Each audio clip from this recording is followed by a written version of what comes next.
Hola, bienvenidos.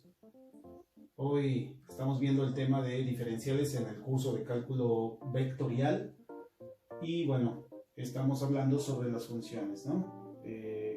Para una función de dos variables, en este caso z igual a f de x, y, donde vamos a tener incrementos en x y en y, vamos a llamarlos así, como incrementos delta x y delta y.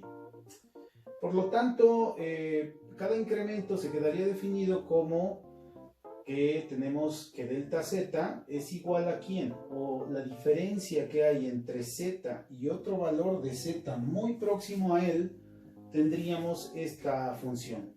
Estaría la función x más ese diferencial o esa cantidad adicional a x, definida obviamente en x, y la cantidad definida en y, ese incremento que vamos a tener para una función de dos variables.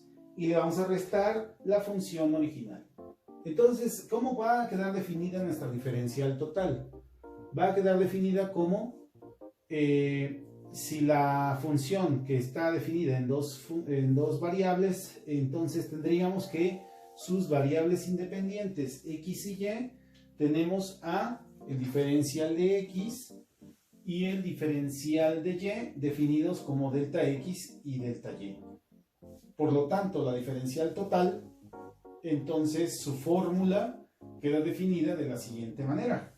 Derivada de z es igual a la derivada parcial de z respecto a x por el diferencial de x más derivada de z parcial de y por el diferencial de y.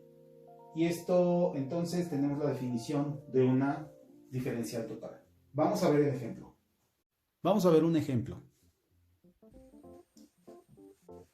Muy bien, vamos a comenzar.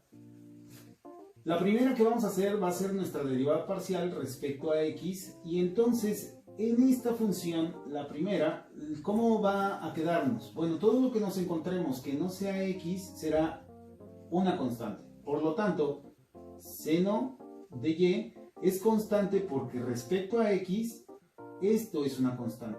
Y solamente derivamos 2x. Entonces su derivada quedará como 2. Y entonces, reacomodando diferencial de z respecto al diferencial de x, me queda 2 veces el seno de y en la primera. Para esta función, su segundo término, la derivada parcial de z respecto a x, entonces recordamos que y todo es constante, entonces pasamos a y al cuadrado como una constante y solo derivamos el menos 3x al cuadrado. Su derivada es menos 3, ¿verdad?, multiplicado por el exponente 2 por x. Entonces, esto ya reordenado me quedaría como menos 6x y al cuadrado. Y esta será la derivada parcial de z respecto a x del segundo término de esta función, que es el que está aquí. ¿Ok?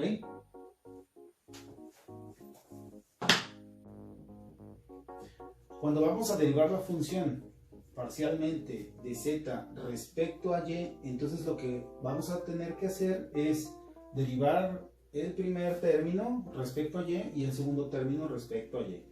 ¿Qué va a pasar? Bueno, en el primero, como 2x es constante porque derivamos respecto a y, entonces todo lo que no sea y se vuelve una constante, quedaría igual. Entonces 2x. Para la segunda, el segundo término, nos quedaría de la siguiente forma. Menos 3x al cuadrado es constante y solamente derivamos y al cuadrado. Entonces quedaría 2y. Por lo tanto, y reagrupando nuestro término algebraico, quedaría de la siguiente forma.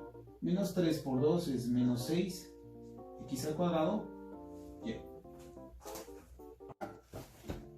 La fórmula menciona que la diferencial total será igual a lo siguiente.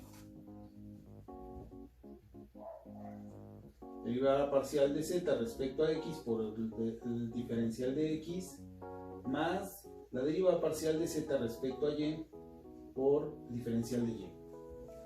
¿Esto qué quiere decir? Que hay que reagrupar o reordenar pues esta función respecto a lo que hicimos allá.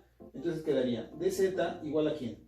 Pues el primer término de dz sería 2 por el seno de y menos 6x y cuadrada, y todo eso multiplicando por el diferencial de x más los términos que ahora tenemos, que serán de las derivadas parciales, 2x coseno de y menos 6x cuadrada y por el diferencial de y.